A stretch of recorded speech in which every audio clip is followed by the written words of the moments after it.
Bonjour tout le monde, bienvenue sur une nouvelle vidéo des lectures de Pipin. J'espère que vous allez bien.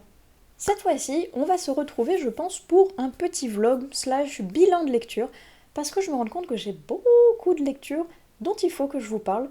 Des SP, des livres qui sortent de la médiathèque, des réceptions. Oh d'ailleurs, il faudrait que je vous parle de mon aventure avec une réception livresque chaotique. Je ne l'ai pas encore reçue, mais quand j'irai la chercher, je vous ferai une petite story time de l'espace, vous verrez. Mais commençons donc par un petit bilan lecture. Déjà, par les SP, je voudrais vous parler de Déni. Déni qui est une nouvelle qui fait 60 pages à peu près, donc qui se lit très vite et qui est parfaite, franchement, pour la période un petit peu, certes spooky, parce que c'est un thriller. Waouh. J'ai envie de dire waouh parce que sur 60 pages, l'auteur a réussi à concentrer tout ce qu'il faut pour nous faire douter, nous faire un peu frissonner et nous faire nous retourner le cerveau, surtout quand il dit c'est une histoire vraie. On se dit oh là là, parce qu'on suit en fait un personnage qui a l'air d'être un petit peu morose, ça va pas spécialement bien dans sa vie. Il se dispute assez souvent avec sa femme, il dort pas bien, au boulot ça ne se passe pas bien, il se fait sans cesse rabrouer, rabaisser, personne ne le respecte vraiment. Il en peut plus du bruit quotidien de la rue, des enfants qui crient, des klaxons, rien ne va plus. Et comme il ne dort pas, eh bien, ça exacerbe son côté un petit peu colérique, son côté un petit peu dépressif aussi, et surtout qui en a ras-le-bol très rapidement. Parce que chaque jour, ça se répète. Il va au travail, ça se passe pas bien, il y a du bruit dans la rue, et quand il veut rentrer chez lui, il se rend compte qu'il est déjà le lendemain. Qu'est-ce qui s'est passé entre le moment où il est rentré chez lui et le moment où il doit repartir? Il a un blanc, il ne sait pas ce qui s'est passé, et il a l'impression de revivre constamment sa journée, à chaque fois de pire en pire, mais en oubliant complètement la nuit et la soirée. Qu'est-ce qui se passe? Est-ce qu'il est bloqué dans une espèce d'espace-temps bizarre? Est-ce qu'il devient fou? Est-ce qu'il a des crises un petit peu de somnambulisme? Ou est-ce qu'il y a quelque chose d'autre, de plus peut-être fantastique? Je vous laisserai le découvrir parce que résumer 60 pages sans rentrer dans le détail et vous spoiler la moitié des choses, c'est très compliqué. Mais je vous assure qu'en 60 pages, il s'en passe des choses, et des choses qui vont vous retourner la tête, vous rendre un petit peu peut-être mal à l'aise, et surtout vous faire arriver à la fin en vous disant « Waouh, ça, c'est un événement qui est réel. Le mec là-haut, waouh, la folie guette. » Je vous en dis pas plus. Déni de Dali. Allez voir via Amazon ou directement en parler à l'auteur via ses réseaux, parce que je vous assure que c'est une nouvelle fortement sympathique qui vous retournera la tête. Je continue dans les SP avec Expiare, qui est de Luis H. Godoy Oliveira et qui est en auto-édition. Et donc, évidemment, je remercie également l'auteur pour m'avoir fait parvenir son livre, parce que Expiare touche un des sujets que j'aime tout particulièrement. Parce que vous le savez peut-être pas, mais depuis toute petite, je suis passionnée par tout ce qui est mythologie, et notamment j'adore la mythologie égyptienne. Alors quand il m'a dit que son livre allait porter sur la découverte du tombeau de Toutankhamon et de la fameuse malédiction qui a suivi cette découverte de la tombe, oh waouh! J'étais aux anges là, mon cœur de petite fille a revu des paillettes dans les yeux, tous les dieux et les déesses, le côté archéologie, la momie, tout ça. Évidemment, j'ai accepté et c'était chouette. Franchement, c'était chouette. On n'est pas tout à fait dans le côté, justement, exploration de tombeaux avec des archéologues, des chercheurs ou même des pilleurs. Il y a plus que ça derrière. Parce qu'on va être concentré sur trois personnages complètement différents. On va être avec Juan Borbón, qui est un ancien archéologue / professeur, qui est un petit peu désabusé de la vie parce qu'il a participé à des guerres, et notamment il en a fui certaines, donc il est considéré comme un renégat, et il a morflé, parce qu'il est aussi prisonnier de guerre. Comme il a fui, il est considéré comme un ennemi de l'État, comme un lâcheur, donc il est vraiment pas bien dans sa vie, par son passé, ni dans sa tête, par son passé, par les choses qu'il a faites. Et pourtant, quand on l'appelle pour aller découvrir ce fameux tombeau, son âme d'archéologue répond présente. On a ensuite le personnage de Marguerite Delacroix, qui est elle aussi archéologue et égyptologue. Alors évidemment que quand on lui parle de la découverte du siècle, elle va répondre présente elle aussi. Elle est issue d'une riche famille, donc elle a des manières un petit peu hautaines et particulières, elle n'a pas tout à fait l'habitude qu'on lui marche sur les pieds ou qu'on lui dise non, et ce malgré le fait que ce soit une femme, dans un monde d'hommes où justement à l'époque la femme elle n'est pas bien appréciée quand elle sort de la cuisine, et là une femme qui a des connaissances et qui veut aller sur le terrain, ça fait pas toujours bon ménage, mais elle a un caractère explosif et pétillant qui est très sympathique à regarder, même si c'est parfois un petit peu agaçant aussi de par ses réactions explosives. Et le dernier personnage, c'est Osman Ayad.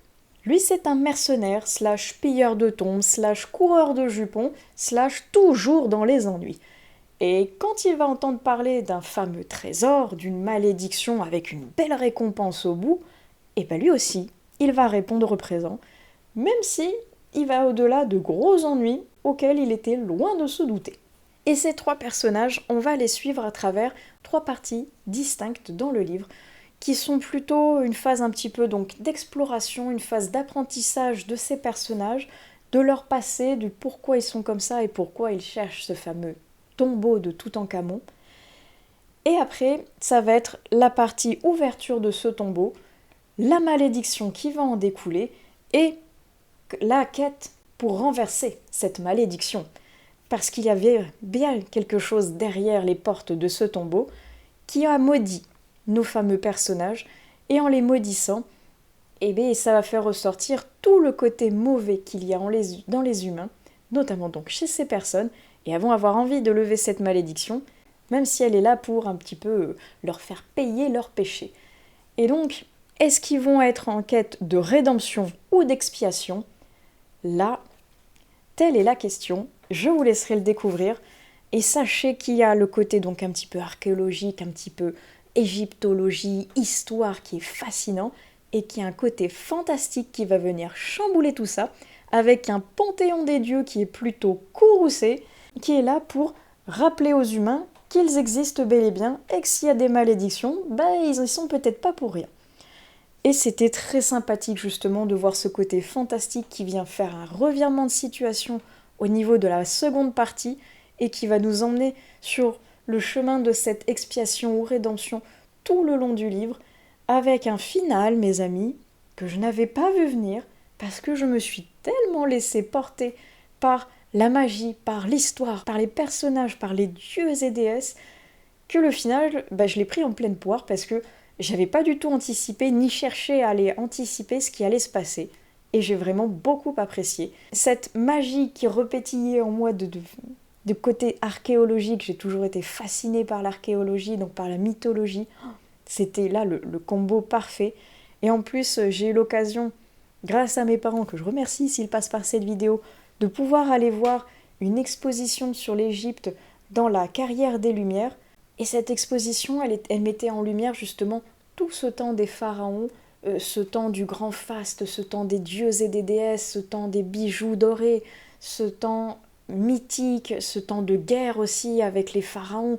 C'était vraiment passionnant. Ça m'a permis justement d'aller l'embarquer là-bas pour pouvoir faire des petits shootings exprès dans un monde entre guillemets égyptien en France. Donc c'était vraiment parfait. Et ce livre m'a vraiment transporté, fait voyager, au point que même j'étais tellement bien dedans qu'après j'ai regardé le film La Momie pour rester vraiment dans l'ambiance Égypte, parce que comme je vous dis, j'adore ça. Donc Expiaré, il était vraiment super sympa à découvrir et à lire. Si vous êtes fan de l'Égypte, ça devrait vous plaire.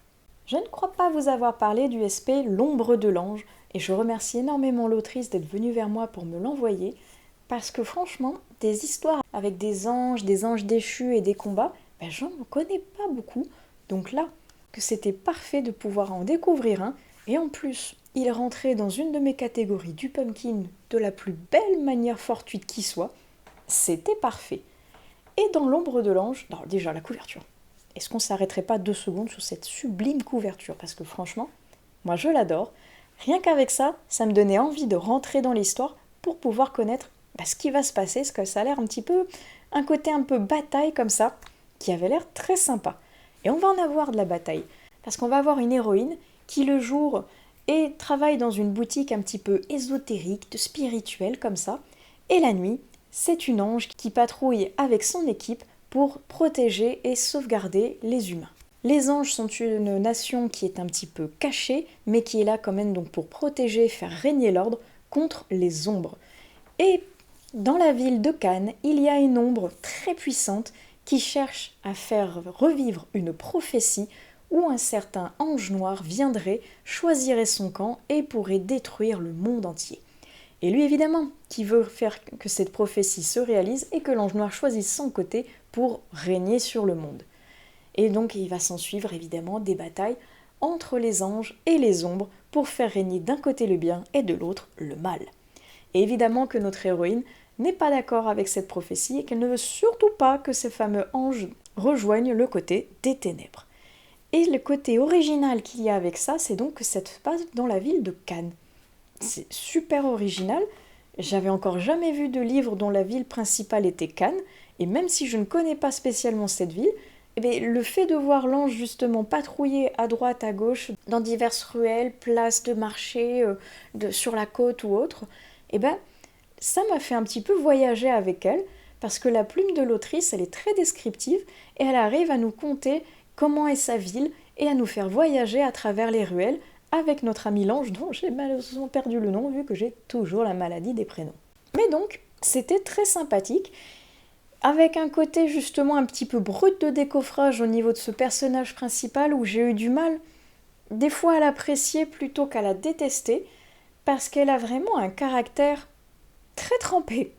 Le côté un petit peu d'une femme forte, badass, qui ne se laisse pas marcher sur les pieds, mais un petit peu exacerbée, du fait que justement tout est un petit peu trop facile pour elle. Elle en bave, il y a certaines épreuves, trigger warning, attention, torture, violence, viol, tout ça et compagnie, mais donc il y a comme...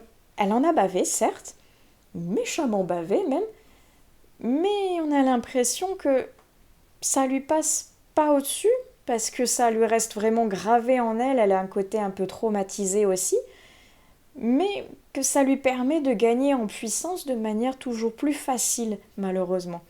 C'est un petit peu le côté que j'avais du mal, parce que donc elle est ultra badass et elle devient de plus en plus ultra badass assez facilement, et elle joue de ce côté très puissant pour écrabouiller pas mal de monde. Donc c'est un petit peu mon ressenti envers ce personnage qui était un petit peu ambigu, même si elle était très intéressante. Mais moi, ce qui m'a plu aussi, c'est la fin. Parce que la fin en soi, ce serait un one-shot.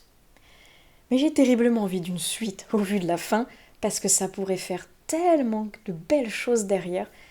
Une fin ouverte qui pourrait nous amener une suite, mais incroyable, avec encore plus de péripéties et d'aventures que dans le premier tome, avec ces combats entre les anges et les ombres qui sont vraiment super chouettes. J'ai l'impression que c'est un premier roman, mais on sent qu'il y a un vrai potentiel derrière cette plume qui est des fois un petit peu fragile, mais qui a du punch derrière, qui a quelque chose d'assez Pepsi comme ça, qui est très sympa. Donc s'il y a une suite, je la lirai avec plaisir. J'en ai fini avec les SP, je vais vous parler maintenant de 3 lectures qui me restent de la médiathèque, et je pense que pour une première séquence, on s'arrêtera ici parce qu'une fois de plus, je vois le timer qui passe. Je ne sais pas si vous avez vu l'une de mes dernières vidéos, dans le doute, je vous la mettrai dans le petit juste ici, où en gros, je vous dis tout le long de ma vidéo qu'était un tag livresque, comme quoi je suis une quiche pour faire le thé. Et, ironiquement, j'ai adoré le cercle du dragon thé, que j'ai trouvé absolument beaucoup trop mignon, et pourtant je suis une quiche pour faire infuser les thés. Mais franchement, cette BD de Kay O'Neill, ça faisait un bout de temps que je voulais la lire. Elle est aux éditions Bliss et ils ont fait un travail incroyable. Merci d'avoir trouvé ce talent qu'est Kay O'Neill, parce que c'est incroyable ce qu'elle fait, ce qu'elle fait, pardon.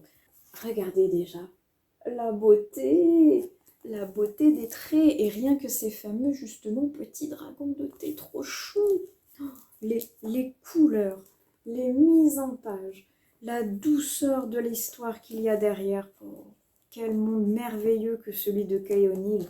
Oh là là là là, franchement. Ça, c'est un tome 1. J'avais découvert La Quicorn cet été et celui-là, il me faisait vraiment envie. Maintenant que je l'ai lu, j'ai terriblement envie de lire les autres tomes parce que c'est très doux, c'est très mignon, c'est très beau. Et on suit la petite Greta qui est apprentie forgeronne et qui va découvrir un petit dragon qui se fait embêter sur la place du marché et qu'elle va le sauver et elle va le rapporter à son propriétaire. Et en le rapportant là-bas, elle va se rendre compte que cet homme, il tient un cercle de dragontés, parce que les dragontés existent. Et ce sont des créatures adorables qui, en fonction justement de leur caractère et de la plante qui pousse sur eux, vont pouvoir faire des thés différents. Donc il y a le petit dragon jasmin, il y a le dragon rooibos, il y a le dragon menthe, bref, il y a tous les thés qui peuvent exister, qui existent, et donc Greta et d'autres de ses amis qu'on va connaître peu à peu, et bien ils vont apprendre à élever ces petits dragontés, et une fois qu'ils auront réussi à se faire la main dessus, apprendre justement à faire du thé avec ces dragontés. Et c'était trop chou. Et ce que j'ai adoré aussi à la fin, c'est qu'il y a une espèce de petit bestiaire comme ça, justement, avec ces fameux petits dragons trop mignons. Regardez celui-ci. On a l'impression qu'il va s'endormir, mais il est trop mignon. Celui-là, là, le petit rouge, on dirait un espèce de petit renard adorable. Il y en a, ils sont beaucoup trop mignons. Et justement, avec ce bestiaire, ça nous permet d'en apprendre un peu plus sur les dragons, comment les élever, comment utiliser les plantes qui poussent sur eux. C'est beaucoup trop chou, mais donc, comme je vous dis, malgré mon apprentissage assidu pour élever un dragon de thé, je pense qu'il me faudrait plutôt un dragon café, parce que je suis nulle pour faire le thé. Veuillez m'excuser pour le son probablement chaotique dans la partie dragon thé. Je viens de me rendre compte qu'une fois de plus, mon cher micro a décidé de me lâcher sans que je m'en rende compte. Donc j'ai parlé entre guillemets dans le vide parce que ça va être le son de mon téléphone qui est clairement de moins bonne qualité que lui. Mais lui, quelque chose me dit que dans pas longtemps, il n'existera plus. Et je voudrais investir dans un nouveau micro, plus performant et plus fiable surtout. Bref, petit aparté étant fait, l'avant-dernier livre dont je voulais vous parler, il s'agit du thé et des fantômes. On reste dans la thématique du thé, qui est de Chris Vuklisevich et qui est publié aux éditions Noël dans la collection Lune d'encre. Et lui, ça faisait un bon bout de temps que j'avais envie de le découvrir, déjà parce que j'en entendais beaucoup parler, et parce qu'il faisait également partie des sélectionnés pour le prix Livre Addict dont je vous ai parlé dans une vidéo précédente. Donc ça a encore plus attisé ma curiosité. Et j'avoue que j'ai été étonnée de voir, on va dire, deux avis radicalement tranchés. Soit les gens ont adoré et ont été portés par l'univers et par la plume atypique, soit ils ont, au contraire, je dirais pas détesté, mais complètement décroché. Et je me suis dit, dans quelle des deux catégories je vais me situer? Ça m'a l'air fortement intriguant, je vais aller lire tout ça. Et déjà, laissez-moi vous parler du résumé, parce qu'on va suivre deux personnages qui sont Agonie et Félicité, qui ont un don particulier parce qu'elles sont passeuses de fantômes. Elles sont sœurs, et elles ne se sont pas parlé depuis un bon bout de temps, parce qu'elles étaient en complète discorde quand elles se sont quittées, mais elles vont devoir se retrouver parce que leur mère est décédée, et elle avait un message et des secrets. Et il va falloir qu'elle trouve son fantôme pour pouvoir l'interroger, pour avoir les réponses autour de plein de mystères qui tournent autour déjà de la mort de cette femme, et d'elle, Agonie et Félicité, autour de leur naissance et de leur nature, un petit peu étrange parce qu'on les traite également de sorcières. Et il va y avoir justement tout ce côté un petit peu utilisation de feuilles de thé, avec diverses utilisations qui vont pouvoir aider à faire parler les fantômes ou aider à faire parler les vivants sur ce qu'ils voudraient connaître des défunts. C'était fortement étrange, j'ai envie de dire. Je ne sais pas si j'ai aimé ou non cette lecture qui m'a complètement déroutée. Elle m'a déroutée déjà par le style d'écriture, qui est vraiment particulier, où on ne sait pas trop si c'est quelqu'un qui nous conte une histoire, si il franchit le troisième mur en parlant directement au lecteur en sachant qu'il parle à un lecteur et qu'il fait partie de l'histoire. Et c'était le côté passeur de fantômes avec le thé qui était vraiment très particulier et intéressant en même temps. Il y a un côté un petit peu vieux conte et folklore des terroirs anciens qui est très drôle et intéressant parce que là on va être dans la ville de Nice, mais j'ai l'impression, la Nice d'antan, on a l'impression que c'est vraiment un conte, ouais, quelque chose de très folklore derrière, qui est écrit de manière très étrange, qui alterne entre les points de vue de plusieurs personnages et qui entretient le mystère tout du long avec des retours dans le passé, avec des interrogations au niveau des fantômes. Et je ne sais pas, ouais, comme je vous dis, si j'ai aimé ou non, parce que la lecture a été assez laborieuse, j'ai pas réussi à accrocher autant que je voulais en fait. C'était intéressant pour certains points et trop éloigné de ce que j'aime lire pour d'autres en fait. C'est bizarre, ouais. Il y a un sous-titre qui dit « Une quête intime où la poésie des contes infuse le réel ».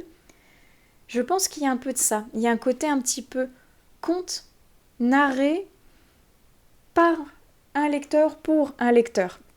Quelqu'un qui a récupéré, on va dire, une histoire et qui veut la conter en incluant du réel et du fictif. C'est très déroutant, c'est très particulier. La plume est particulière, la mise en page l'est également. C'est étrange et intéressant à la fois, donc ouais, je suis ressortie un petit peu déroutée et perplexe de cette lecture. Dites-moi en commentaire si vous l'avez lu, est-ce que vous avez eu le même ressenti que moi?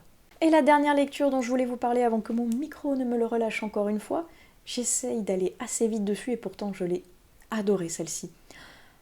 Quel plaisir de l'avoir trouvée à ma médiathèque, parce qu'elle aussi, j'en entendais beaucoup parler. Il s'agit du fameux, du célèbre, de celui dont tout le monde parle sur tous les réseaux, Légende Zélatée, de Travis Baldree, qui est publié chez les éditions Inis. Est-ce qu'on ne l'a pas vu vraiment passer partout celui-ci, franchement? Cette couverture, je pense que je l'ai vue partout. Et elle m'a fortement intriguée, notamment quand j'en parlais avec Laure de la chaîne L'Enluminé, qui l'a recommandé pour un automne vraiment cocooning cozy, et qui disait que c'était donc de la cozy fantasy, que c'est quelque chose de très particulier parce qu'il n'y a pas du tout d'action dedans, mais que c'était tellement plaisant à lire qu'il fallait essayer. C'est ce que j'ai fait, et j'ai beaucoup aimé. Contre toute attente qu'il ne se passe rien, entre guillemets, dedans, parce que c'est vrai que c'est lent, c'est cosy, il n'y a aucune action. Mais qu'est-ce que c'est doux comme écriture, et qu'est-ce que c'est imprégnant au niveau de l'atmosphère. C'est vraiment chouette, parce qu'on va suivre Vive, qui est une orque qui a combattu durement dans plusieurs quêtes, dans plusieurs campagnes, elle a fait des donjons, elle a battu d'énormes monstres, elle a toujours vécu dans la guerre et dans le sang, et elle en a marre un petit peu de cette vie, d'être tout le temps sur les chemins, de devoir tout le temps aller se battre pour récupérer une récompense pour pouvoir survivre. Ça l'apaise. Donc, elle a envie, après une dernière quête, de se poser dans un petit village et d'ouvrir un café. Sauf que personne n'a jamais entendu parler du café, personne ne sait ce que c'est. Mais elle va aller contre tout, elle va monter cette affaire qui lui tient tant à cœur, et elle va se faire des connaissances, des amis, des ennemis aussi également, et elle va essayer de monter son affaire à travers ce breuvage, à travers des pâtisseries, à travers une ambiance adorable, et donc cocooning qui est mais alors parfaite pour une lecture au coin du feu, avec un café bien chaud et une pâtisserie. C'était très doux, c'était vraiment cocooning, avec oui, une aventure qui se passe sur le fil d'une vie, qu'on suit avec très peu de péripéties, et encore les péripéties arrivent de manière, on va dire, assez douce, il n'y a pas de grosses batailles sanglantes ni rien, mais qu'est-ce que c'était chouette à lire, franchement. Je ne regrette absolument pas d'avoir écouté Laure, et merci à elle de me l'avoir conseillé parce qu'il était vraiment incroyable. J'ai vu que le préquel était sorti, et j'avoue être fortement intriguée d'aller le découvrir, même si je ne sais pas trop ce que ça va donner, parce que je trouve que c'est un tome qui se suffit à lui-même.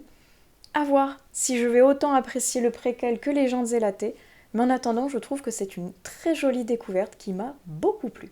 Et voilà, c'est avec celui-ci que je vais arrêter cette partie-là. J'espère que Légendes Zélatées vous aura mis l'eau à la bouche, parce que moi, en tout cas, quand je l'ai lu, j'ai eu envie de manger des cinnamon rolls pendant tout le livre. Bref, justement, je vais peut-être aller faire une petite pâtisserie, un bon café, et sur ce, je vous laisse pour cette séquence. Me revoilà les amis, et je viens de me manger une saucée, mais de l'espace, pour aller chercher mon colis et vous en parler. Un truc de fou, on est en plein Cévenol, Vigilance Orange et compagnie, c'était fabuleux. D'où aussi la luminosité artificielle, un petit peu bof qui me fait des ombres un peu partout. Mais que voulez-vous, on rentre dans l'automne, donc c'est fini le temps de la lumière naturelle pour avoir des jolies vidéos, le retour de la lumière artificielle, et donc de l'hiver, du mauvais temps, tout ça. Et d'où mon café aussi, parce que j'avais froid, en me prenant le seau d'eau froide sur la tronche là. Donc, un bon petit café. Et donc, laissez-moi vous parler de ce petit colis qui est juste là. Celui-ci, précisément. La fameuse story time dont je vous parlais dans la séquence d'avant. Parce qu'alors là, lui, pour le récupérer, ce fut un sketch.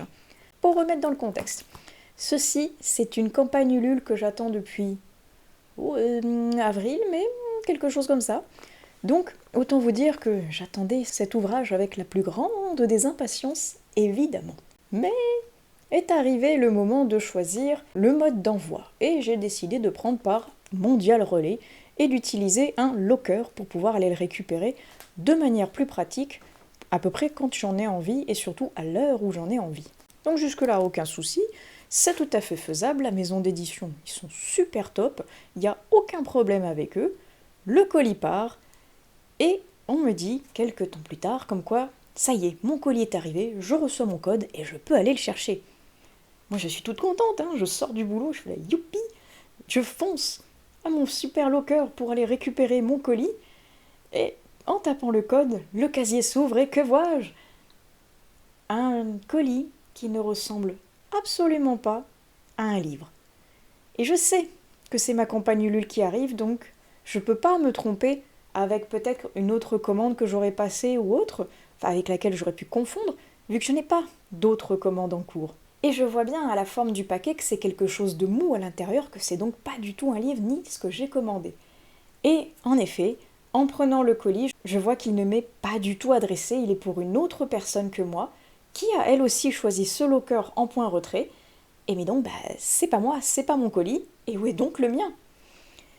Et là, comme ça m'est jamais arrivé, moi je suis devant ma boîte là, qui est ouverte, et je me dis, qu'est-ce que je fais avec ce colis? Est-ce que je le prends? Est-ce que je le remets? Et si je le remets, est-ce que mon colis va repartir? Est-ce que, vu que ça reste 5 jours dans les lockers, est-ce que ça va fonctionner? Je ne sais pas.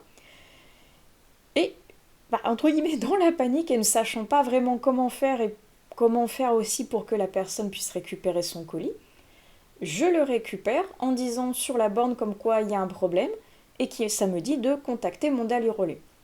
Chose que je fais, je les contacte en arrivant en prenant une photo du paquet en leur disant c'est pas à moi. Qu'est-ce que j'en fais et surtout où est mon colis? Et alors là, le sketch s'enclenche. Je suis tombée sur à peu près 3 personnes différentes et il n'y en a aucune de compétente dans le lot. Je comprends pas qu'un dossier déjà soit utilisé par 3 personnes différentes. À la rigueur, s'il y en a une qui est absente ou malade ou en congé, peu importe, elle est dans la logique des choses censée dire où est-ce qu'elle en est dans le dossier. Et là, clairement, c'est pas le cas, il n'y a pas du tout de suivi. On sent que c'est un chatbot qui les dirige comme ça par personne et qui fait pas de lien entre les différents tickets. Ce qui fait que la première personne, déjà me demande un truc stupide, que je trouve mais aberrant. Elle me dit d'ouvrir le colis, de prendre une photo de l'objet que j'ai reçu pour prouver que c'est pas un livre, et de prendre la photo du ticket destinataire pour prouver que c'est pas moi. À quelle heure le mec est intelligent, il n'a pas compris que le nom était sur le paquet, et donc je sais très bien que je m'appelle pas comme ce qui est marqué sur le paquet. Voilà, et à quoi ça peut lui servir de voir que l'objet à l'intérieur n'est pas celui que j'ai commandé? Je comprends pas tout ça, franchement, c'était déplorable, donc j'ai fait des photos qui n'ont soi-disant pas fonctionné, donc une autre personne m'a demandé les mêmes photos. Je leur ai rebalancé une 3e fois pour qu'au final ils me disent Bah c'est pas votre colis, oui, donc bah vous allez recevoir un suivi de colis pour pouvoir le renvoyer. Et oui, mais et donc mon colis à moi, dans ces cas-là, il est où? Mystère et boule de gomme, parce qu'ils ne l'ont absolument pas mentionné. Et au final, quand je suis allée sur le fameux suivi colis pour savoir comment je pouvais le renvoyer à la personne, parce que normalement un code devait m'être envoyé, et bien ça me mettait que le colis était livré, que le dossier était clôturé.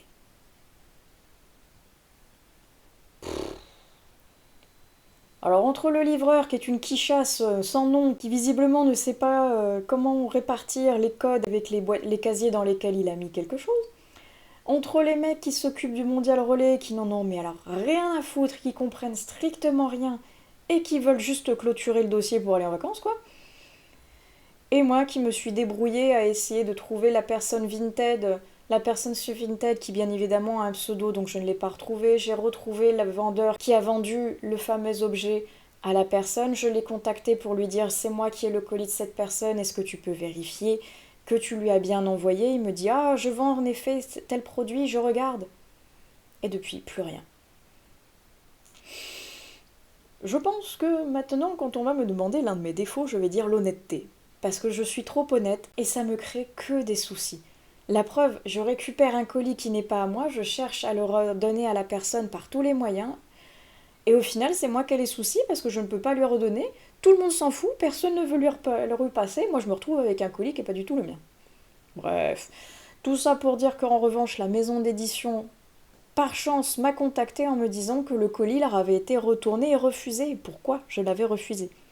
Je leur ai expliqué en leur disant que pas du tout, je ne l'ai pas du tout refusé, je ne l'ai même jamais reçu, vu que cet abruti de livreur est pas foutu de mettre le bon casier avec le bon code. Et par chance, ils m'ont dit bah on le récupère, on te le renvoie, et le voilà, enfin, après tant d'attente. Donc tout ça pour dire que ça y est, je l'ai reçu, et que c'est donc une campagne Ulule de la Twinkle Family. J'ai très hâte de l'ouvrir avec vous. On va regarder ça ensemble. Le voilà. Ouh, waouh, waouh, waouh. Ouh, waouh. Trop beau. Alors déjà, oh, la vache avec la lumière. Supra shiny. Regardez-moi cet autocollant petit renard shiny trop mignon. J'aime beaucoup. Il est vraiment super chou. Et là, je vois que j'ai un sublime marque-page qui va vous dévoiler en même temps le titre de ce fameux roman que j'attendais avec la plus grande des impatiences. Oh, j'aime le design des années folles, un petit peu Gatsby, le magnifique. Oh, c'est trop beau. J'ai une invitation au bal des Phalènes, une garden party suivie d'une soirée orchestre. Génial. J'aime beaucoup comment c'est présenté. J'imagine que c'est un rapport avec ce que l'on va retrouver dans le livre. Mais j'aime beaucoup, je trouve ça super original et je pourrais même l'utiliser en tant que marque-page. Oh waouh! Il est trop beau. Moi qui suis fan de la couleur verte, je suis servie. C'est un espèce de vert bleu. Oh là là, shiny de toute beauté. Regardez-moi comme il brille de mille feux. Voici Quand l'aube sera d'or de Laetitia Arnoux, publié aux éditions donc Twinkle. Regardez, on s'arrête un instant sur l'objet livre. Regardez-moi ce bébé. Et Sprayed Ages. Oh, such. Wow. Ouais, il va trôner avec les autres romans des éditions Twinkle qui sont tous plus beaux les uns que les autres là-haut. J'aime beaucoup. Et j'adore cette espèce de motif là, ce design très année folle. Oh, merci, il est dédicacé. Je trouve ça vraiment beaucoup trop joli. Et comme Laetitia Arnoux, est illustratrice, j'imagine qu'il va y avoir de très très jolies illustrations et présentations au niveau du livre. C'est vraiment joli.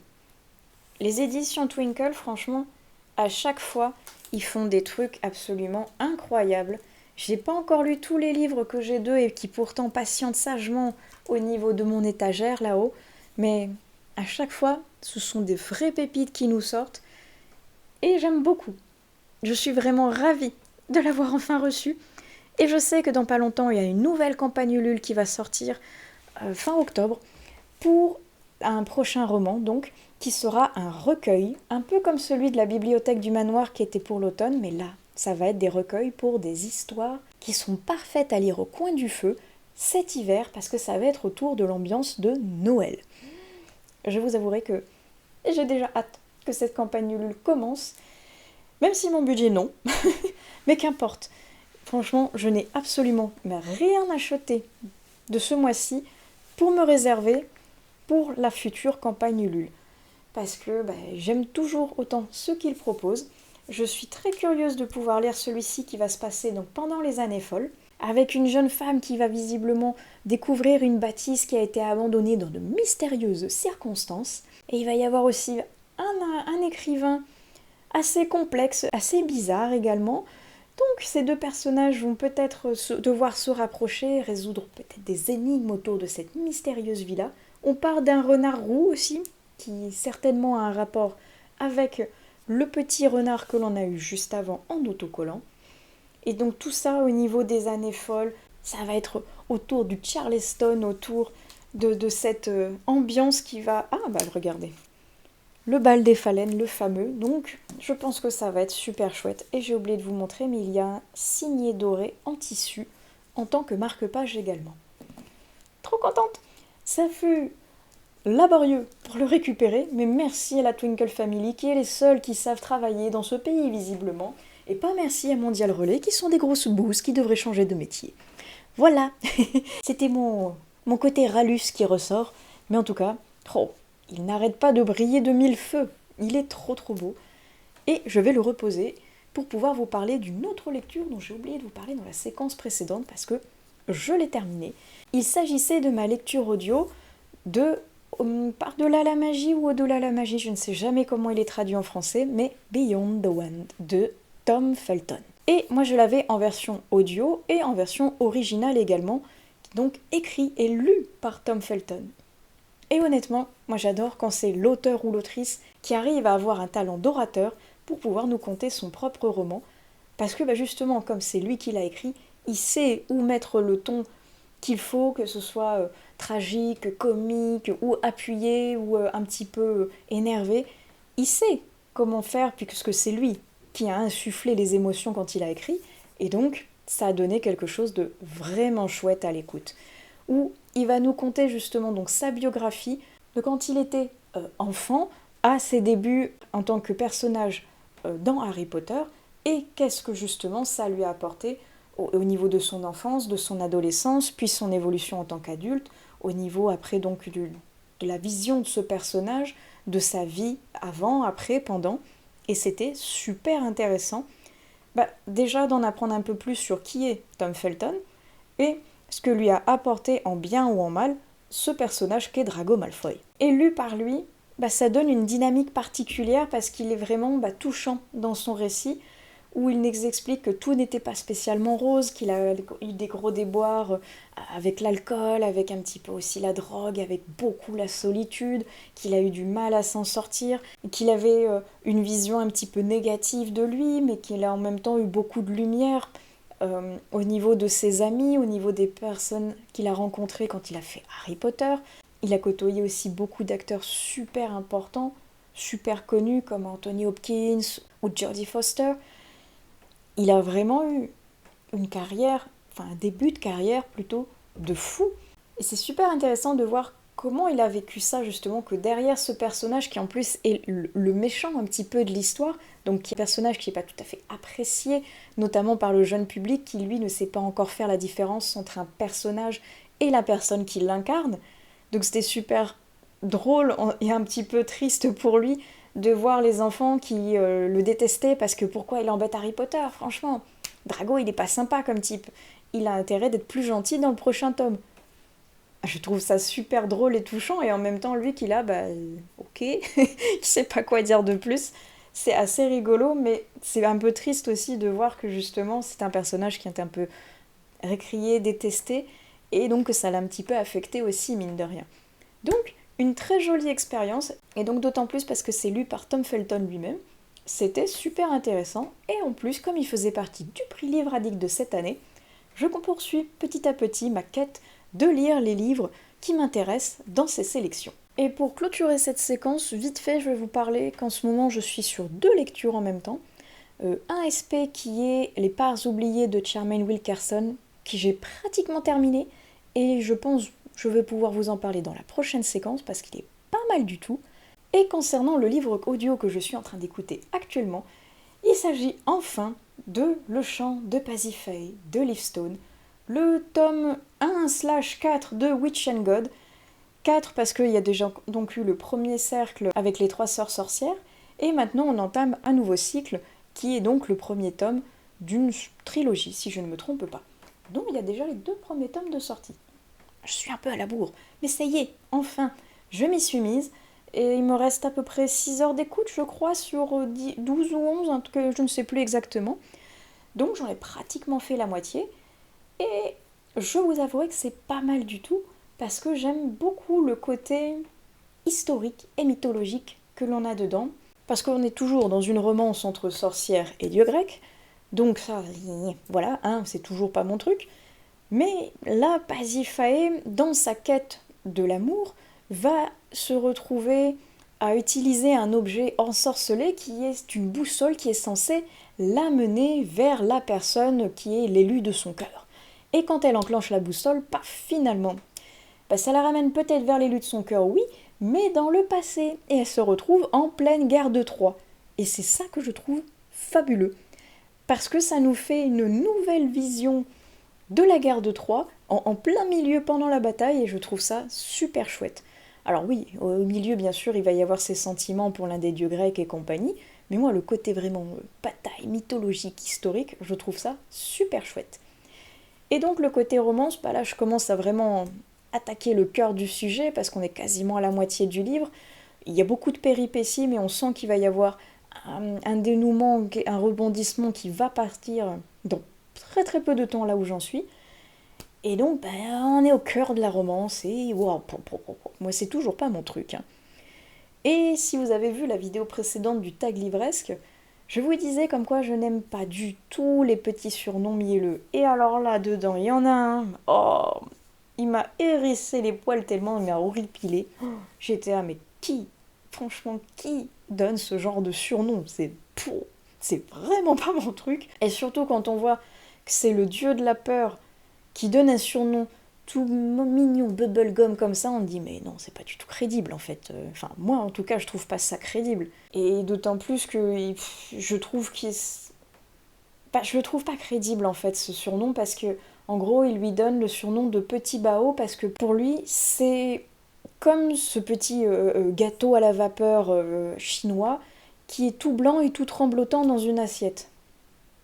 Mais qui c'est qui trouve la comparaison entre une femme et une bouchée à la viande à la vapeur? My gosh! Oh, moi j'avais une envie, c'est de lui exploser le bao en pleine tronche. Je trouve ça, je suis désolée pour l'autrice, mais je trouve ça ridicule. Ça passe pas du tout, surtout que c'est le dieu de la peur. Mais à quelle heure un dieu de la peur va chercher une comparaison comme ça? Bon, je suis désolée pour l'autrice, c'est censé être mignon ou drôle peut-être, je sais pas. Ça passe pas du tout. Donc je passe outre ce côté-là, vu que maintenant on est en pleine guerre de Troie, donc le bao il le connaît pas. Mais quand même, j'étais en mode bon sang, quel drôle de surnom. Enfin bref, c'est un détail, sinon c'est toujours bien écrit, il y a toujours d'excellentes idées. Et je sais que en arrivant vers la fin, apparemment les gens ont bondi au niveau de cette fameuse fin. Je suis curieuse de voir ce que ça va donner. Pour le moment, je passe un plutôt bon moment de lecture. J'attends avec impatience de voir jusqu'où ça va nous mener. Et je vais donc clôturer cette séquence ici, et je vous reprendrai certainement dans une autre un peu plus tard. Et recoucou tout le monde! Je vous reprends pour ce qui va certainement être la toute dernière partie de ce vlog. Même si j'ai énormément de choses à vous présenter, je pense que je vais en faire un petit peu ici, et le reste sera dans une prochaine partie de vlog, qui sera donc plus tard dans le mois. Donc, en attendant, je vais commencer par vous parler de ce livre-ci, qui est Les parts oubliées de Charmaine Wilkerson. Et moi, j'ai la version publiée aux éditions J'ai lu, avec un bandeau super moche, qui, dès qu'on le retire, offre une couverture vraiment super jolie. Alors celui-ci, c'est dans le cadre d'une masse critique sur Babelio auquel j'avais participé, que j'avais pu remporter celui-ci contre une chronique, bien entendu. Et lui, il m'attirait vraiment beaucoup depuis, je crois, l'an passé, où il était sorti pour la rentrée littéraire. Je n'avais pas eu trouvé l'occasion de me le procurer ni de pouvoir le lire, et là quand il est sorti en poche et j'ai vu qu'on pouvait participer sur le Masse Critique, je l'ai coché, avec d'autres bien sûr, et c'est lui que j'ai remporté. Et je suis trop contente parce que il m'intriguait vraiment beaucoup. Et la couverture représente vraiment un plus par rapport à la version grand format parce qu'elle représente, outre le fait d'être très jolie, elle représente vraiment une scène de ce qui se passe dans le livre qui est archi importante en tant que déclencheur, en tant que fil conducteur de l'histoire et en tant que partie intégrante de tout ce qui se passe à l'intérieur de ce livre qui était au passage super sympa. Et dans ce livre, on va se retrouver entrecoupé entre le passé, le présent et plusieurs personnages. Parce que l'histoire va commencer pendant l'ouverture du testament de la mère de Biron et Béni, qui est donc décédée et qui leur a laissé un testament audio qu'ils doivent écouter en présence d'un avocat et en étant frères et sœurs réunis, parce qu'apparemment leur mère a quelque chose de très important à leur révéler qui va bouleverser complètement leur vision du passé, du futur et de ce qu'ils pensaient savoir de leur mère. Et c'est vrai que les révélations qu'elle va faire sont toutes énormes, incroyables, presque même on pourrait se dire c'est impossible de vivre tout ça dans une seule vie. Et imbriqués les uns dans les autres, ce sont des morceaux qui vont faire des enchaînements, qui vont basculer sur des rebondissements, qui vont arriver sur des choix, et ces choix vont faire que on en est arrivé à ce moment précis dans la vie de la mère de Biron et Béni. Et il y a tellement de choses incroyables dedans, notamment cette scène que je vous disais qui est très importante, où, sans vous spoiler parce qu'on en parle au niveau du résumé, en gros, la mère de Biron et Béni va s'enfuir le jour de son mariage, elle va partir dans l'océan parce qu'elle est accusée du meurtre de son mari.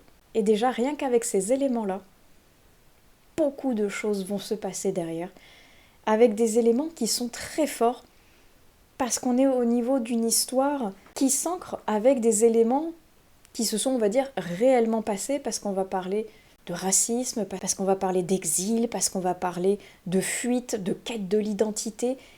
Il y a beaucoup de choses dedans qui sont très intéressantes et qui, mélangées à cette histoire, font un mix entre de la réalité et de la fiction qui est super intéressant.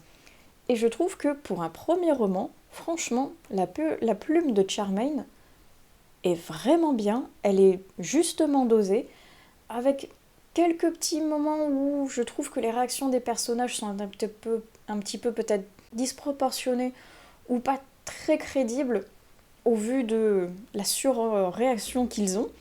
Mais sinon, outre ce petit détail, le côté histoire était vraiment prenant, avec, comme je vous dis, des passages très forts au niveau justement d'émotion, au niveau de faits, qui étaient vraiment chouettes à découvrir. Je suis ravie d'avoir pu le lire depuis le temps qu'il me faisait envie, et franchement, je n'ai pas été déçue, c'était une très belle expérience de lecture. J'en profite pour vous dire que j'ai terminé l'écoute de Witch and God, le premier tome de la nouvelle trilogie qui est le Chant de Pasiphae. Je vous avais quitté en vous disant que j'étais quasiment à la moitié du récit, où j'étais dans le passé avec Pasiphae, donc en pleine guerre de Troie, et qu'on était vraiment au cœur de la romance qui me cassait les pieds. Mais ça y est, je l'ai terminé. Et je vous disais aussi que beaucoup de lecteurs avaient été un petit peu énervés, entre guillemets, par la fin, qui était apparemment horrible. Je comprends. Je suis arrivée à la fin.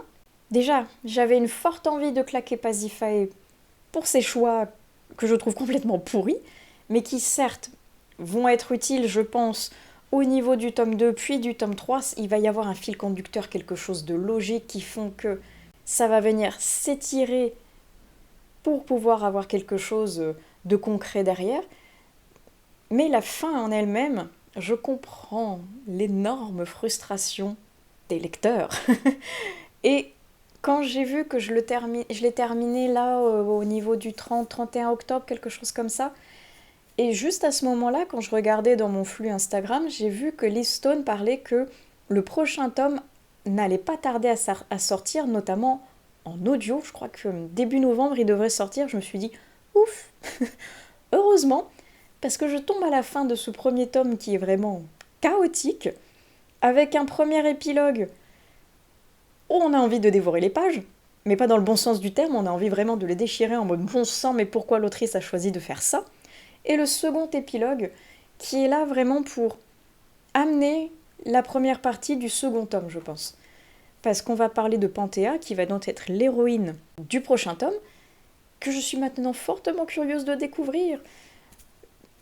Je ne sais pas ce qui va se passer. En tout cas, ce premier tome, le coup du passé-présent était fortement intéressant. C'était vraiment génial d'avoir cette vision de la gare de Troie, comme si on y était, à vivre avec elle, avec les sorcières. C'était vraiment passionnant. Le côté romance m'a un petit peu plus chafouiné. Donc au niveau, comme je vous disais, des surnoms complètement gna que j'ai pas aimé. Mais ça, c'est vraiment propre à moi qui n'aime pas ça. Et je sais pas, la Pasiphae, j'aime beaucoup pourtant cette sorcière, mais elle a des réactions. Comment dire? Je comprends pas. Je comprends pas. Il y a quelque chose certainement de logique que veut l'autrice derrière, et c'est pour ça qu'on va arriver vers les second et troisième tomes de cette saga. Mais en attendant, quand le lecteur il est derrière son papier et qu'il voit cette fin, mon Dieu, je comprends vraiment la frustration qu'il y a eu derrière. Et j'ai fortement hâte maintenant que le prochain tome sorte en audio pour que je puisse me le procurer et découvrir ce qui va se passer.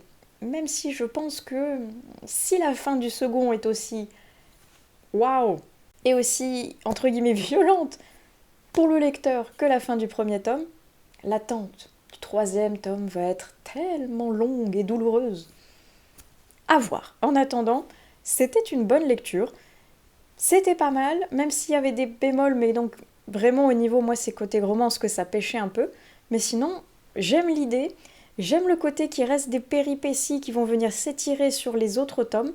Ça donne envie de continuer cette saga et de savoir un petit peu plus loin ce qui va s'y passer. Et au vu du timing, je pense que je vais juste vous introduire quelques petites nouveautés que j'ai trouvées au niveau de ma médiathèque. Vous allez voir, il y a beaucoup de graphiques, mais je pense que je vais vous prévoir un petit bilan uniquement concentré sur les graphiques dans une des prochaines vidéos. Mais déjà, j'ai trouvé un roman de Carlos Ruiz Zafón, qui est un auteur que je voulais vraiment découvrir parce que j'en entends beaucoup parler, en bien et en... C'est un peu, entre guillemets, un ovni, c'est quelqu'un qui a une plume vraiment particulière, qui donne envie d'aller découvrir ce dont il s'agit. Alors là, j'ai trouvé Les Lumières de septembre, loupé, on est en novembre quand je le découvre, mais qu'importe. Et c'est chez les Robert Laffont, au niveau des maisons d'édition. Et apparemment, ça va être un espèce de roman à mi-chemin entre le gothique et l'horrifique. Je suis curieuse, on est toujours dans une période pour moi un petit peu spooky, qu'importe qu'on soit au mois de novembre. D'ailleurs, en parlant de spooky, quel était ce bruit étrange? Bon, j'imagine que Grudge veut s'inviter dans la vidéo et dans ce manoir. Bref, moi ça avait l'air très sympathique, donc j'espère vous en reparler très bientôt. Au niveau des mangas, j'ai trouvé quelques petites choses. En plus de Stray Dogs, que je suis toujours en train de découvrir, j'ai trouvé le tome 2 de Firefly. J'avais bien aimé cette ambiance qui se passait dans le premier tome, où on est toujours dans une ambiance un petit peu spooky qui va parfaitement avec toujours la saison. J'ai également trouvé, lui je suis trop contente depuis le temps, je le vois passer sur plein de réseaux, j'avais trop envie de découvrir ce que ça allait donner. Valkyrie Apocalypse. C'est de... Oula, il y a du monde. Dessinateur Azichika, scénariste Shinya Umemura et storyboard Takumi Fukui. Ça a l'air d'être de la baston contre des dieux, ça a l'air incroyable. Au niveau du graphisme, ça a l'air d'être du gros truc de bourrin, donc c'est totalement ma came. Oh ouais, il y a des belles planches de combat. Je pense que ça doit être bourrin à souhait. Je pense que ça peut me plaire. Ça a l'air en tout cas génial. Rien à voir, mais j'ai trouvé dans un genre complètement différent ce petit manga qui s'appelle Remède impérial, l'étrange médecin de la cour. C'est le premier tome qui est de Toru Imuka et c'est publié chez Kurokawa. Et je sais pas, le design, le fait que ce soit le côté un petit peu court impérial comme dans les carnets de l'apothicaire, avec un médecin là aussi, avec certaines... Oh, c'est trop mignon. Avec certainement des intrigues de cours.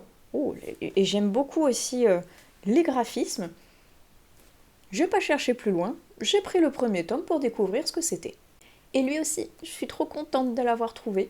Le premier tome de Tsugai.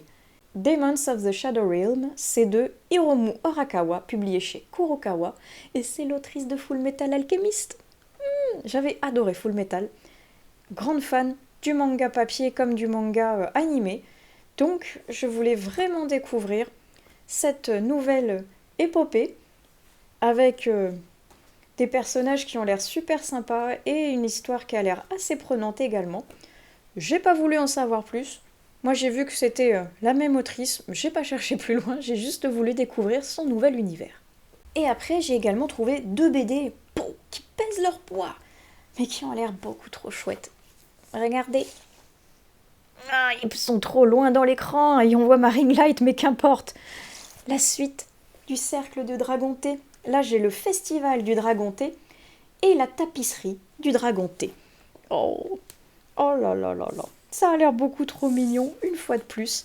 J'ai tellement hâte de les découvrir. Ah, rien que de replonger dans la beauté des dessins, ça me donne plus que l'envie d'ouvrir les pages et d'aller découvrir ce que recèlent ces 2e et 3e tomes de Kei O'Neill. Ah, j'avais adoré la mignonnerie du premier tome. Je me suis ruée sur les 2 autres tomes quand j'ai vu qu'ils étaient disponibles, donc ça y est, je vais pouvoir découvrir l'entièreté de la saga. Et je pense que je vais m'arrêter ici, sinon ce vlog sera une fois de plus beaucoup trop long. Et en plus, j'ai beaucoup de boulot entre le montage, j'ai d'autres vidéos programmées, des photos, des chroniques à sortir, bref, j'ai beaucoup de boulot. Donc je pense que je vais m'arrêter ici en vous parlant de mes futures lectures. Je suis en train de lire The Toll House, enfin. Je l'ai commencé pour la période spooky et je le continue, tranquillou comme ça. Et il est parfaitement ce à quoi je m'attendais, une maison hantée. Moi, ça match, j'aime beaucoup ça. Et je pense qu'en parallèle, vu que là j'ai lu 2 SP, dont je vous parlerai dans le prochain vlog, le prochain SP est programmé pour un peu plus tard dans le mois. Donc je pense que avant de commencer ce futur SP, j'ai bien envie de m'attaquer à une lecture plaisir, une lecture personnelle, qui accessoirement traîne depuis longtemps dans ma palle et doit être lue pour le pumpkin. J'ai très envie de sortir enfin Babel. Oui, j'hésitais entre Babel et l'Empire du Vampire, qui sont 2 livres qui n'ont rien à voir l'un avec l'autre, mais qui sont 2 pavés. Et quelque chose me dit qu'on est un peu quand même déjà au mois de novembre, qu'il me reste encore 2 gros pavés à lire et d'autres lectures que je n'ai pas encore faites pour le pumpkin. Le choix est rude et compliqué, les 2 me font envie. Mais j'ai déjà lu le premier tome il n'y a pas longtemps de l'Empire du Vampire et Babel me tente vraiment beaucoup et je ne sais pas pourquoi. Je me dis que ce mood serait parfait pour novembre. L'ambiance un petit peu gothique, un petit peu dark academia, un petit peu foggy. Le côté justement que ça se passe en Angleterre avec les jours qui raccourcissent, où il va faire un peu plus froid, un peu plus nuit, tôt comme ça, et avec le côté brouillard, brumeux. Je pense que ça doit être parfait pour le mois de novembre. J'espère vous en reparler très bientôt, parce que peut-être que je vais vous dire dans la prochaine séquence, non pas du tout, finalement je suis partie sur autre chose que Babel, mais en tout cas, à l'heure où je vous parle et à l'heure où je filme cette vidéo, j'ai très envie de le sortir, et j'espère que je vais m'y tenir. Bref, je vais donc couper ici, j'espère que cette vidéo vous aura plu. Comme d'habitude, n'hésitez pas à utiliser la section des commentaires pour qu'on échange tous ensemble dessus, et n'hésitez pas à me dire aussi si vous avez lu Babel, savoir si vous l'avez trouvé incroyable, et s'il faut définitivement que je le sorte de ma palle. Bref, je vous souhaite d'excellentes prochaines lectures. Moi, je vais aller ranger ce que j'ai mis ici, monter ce vlog et continuer toutes les choses que je dois faire. Donc, je vous dis à plus tard sur une nouvelle vidéo des lectures de Pipin. Allez, ciao!